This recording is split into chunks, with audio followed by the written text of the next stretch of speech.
So what I'm going to be doing is reading all of the sentences I've underlined in this book, Pushed, by Jennifer Block, and it's the painful truth about childbirth and modern maternity care. I've taken an interest in this book because of what I believe happened to me at my birth and how it affects me today, and I'm just seeking to learn more about all of that. So, I'm going to start. She recorded other anomalous phenomena. She was studying for her master's degree at the time and was so struck by Charlie's unexpected impact that she planned to write her thesis on it.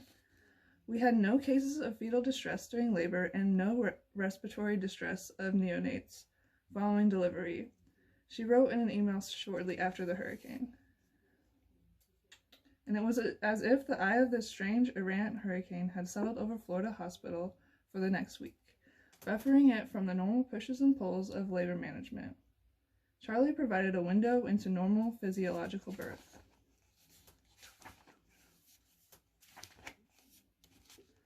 Neither Johnson, Hilton, nor McSweeney was considered high risk, and all three women intended to go into labor naturally and give birth with minimal intervention.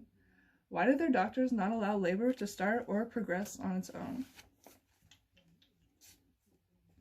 40 weeks would be the height of the curve, and an equal number of women would give birth before and after. 2 standard deviations is within the normal range, explains Hull, and that's 13 days on either side.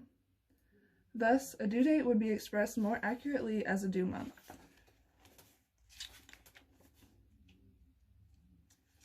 When I admit a patient, I say, "So, what brings you in today?" And they say, "Well, my doctor told me I'd have a baby today." I say, "Oh, well, what's the indication?" "Well, my doctor's just told me." Unquote.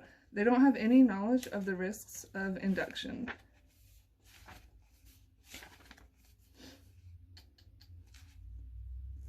Did birth become more pathological, or did we at some point begin seeing the normal variation in labor as abnormal?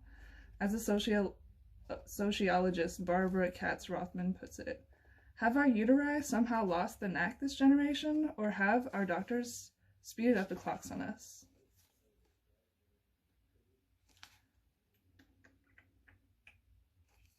During the 1800s, mobility during labor was gradually eliminated, and the position in which women gave birth flipped from vertical to horizontal.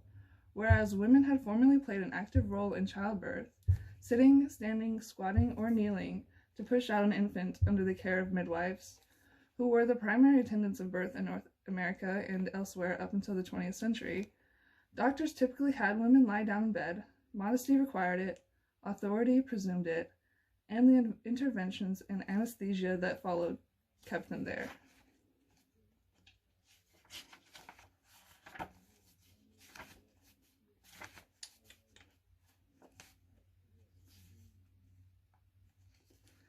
It would be expected that for a standard procedure that is performed hundreds of thousands of times every year, that there would be solid evidence in the world literature comparing the results of delivery without episiotomy. In fact, no such evidence exists. In 1982, CDC researchers Stephen Thacker and David Banta published an exhaustive review of the literature dating to 1860, which concluded that no scientific evidence supported episiotomy.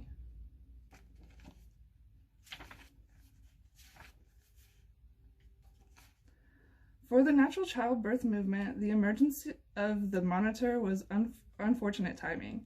Just as activists were urging women to get up and birth, hospitals reined them back down in bed and strapped them both physically and physiologically to a machine that falsely promised a safe birth.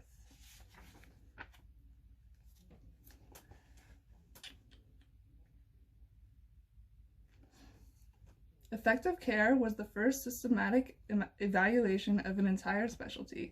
For all its heft, however, the text was more of a testament to what was unknown than to what was known. Quote, most of what we were doing, we didn't know one way or another if we were doing harm, unquote. Chambers told me, of hundreds of practices evaluated, nearly 1/4 fell in the limbo category. 1/3 were either unlikely to have any benefit or likely to do harm. It was unclear from the available evidence whether much of what went on in maternity wards was effective or even safe.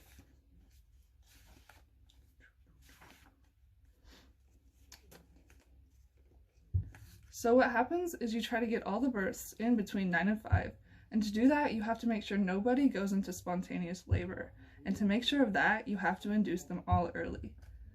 In addition to time management, the looming fear of lawsuits drives doctors to act rather than to wait.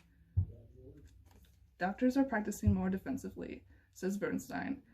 It's irrelevant that an induction might lead to a cesarean. To be blunt, you don't get sued when you do a cesarean.